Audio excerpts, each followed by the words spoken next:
நமது ஐயா மன்மோகன் சிங் அவர்கள் இன்று நம்மிடமிருந்து விடைபெற்றார் என்ற செய்தி ஒட்டுமொத்த இந்திய மக்களையும் கவலையில் ஆழ்த்தும் ஒரு துயர செய்தியாக இருக்கிறது.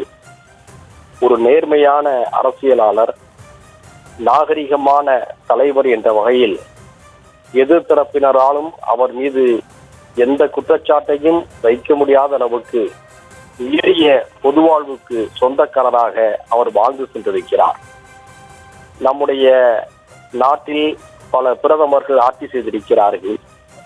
ஆனால் இவருடைய ஆட்சியில்தான் நாட்டில் உள்ள ஏழை எளிய மக்கள், கிராமப்புற மக்கள் பயனடையும் வகையில 100 நாள் வேலை திட்டத்தை சட்ட பாதுகாப்போடு கொண்டு வந்து எளிய மக்களுடைய பசியாற்றிய ஒரு தலைவர் என்பதை நாம் நன்றியோடு நினைத்து பார்க்கின்றோம்.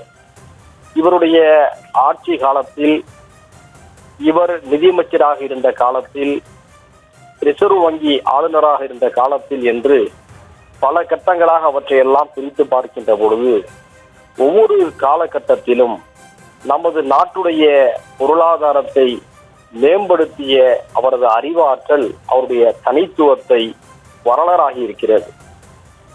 மிக முக்கியமாக 1991ஆம் ஆண்டு அன்றைய பிரதமர் நரசிம்மராவ் அவர்களால் இவர் நேரடி அரசியலுக்கு அழைத்து வரப்பட்டார்.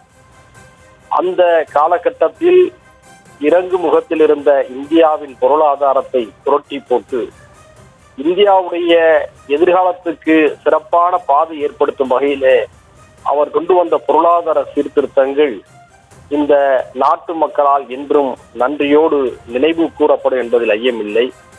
இவருடைய ஆட்சி காலத்தில்தான் இந்திய முஸ்லிம்களுடைய வாழ்க்கை நிலையை வெள்ளை அறிக்கையாக படம் பிடித்து காட்டிய நீதியரசர் ராஜேந்திர சச்சார் அவர்களுடைய கமிட்டியின் அறிக்கை நாடாளுமன்றத்திலே தாக்கல் செய்யப்பட்டது.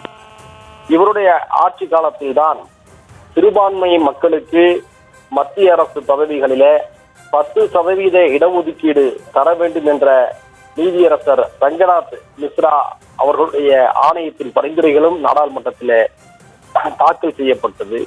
இப்படி பல சிறப்புகள் அவருக்கு உண்டு. எல்லாவற்றையும் தாண்டிய ஒரு சிறப்பு ஒரு நேர்மையாளர் என்பதுதான். அந்த ஒரு நேர்மையான அரசியல் தலைவரை இந்த நாடு இழந்திருக்கிறது.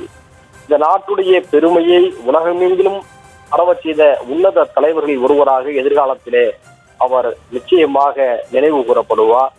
அவரை இழந்து வாடக்கூடிய அனைவருடைய சோகத்திலும் மனிதநேய ஜனநாயக கட்சியின் சார்பில் நாங்களும் பங்கேற்கின்றோம்.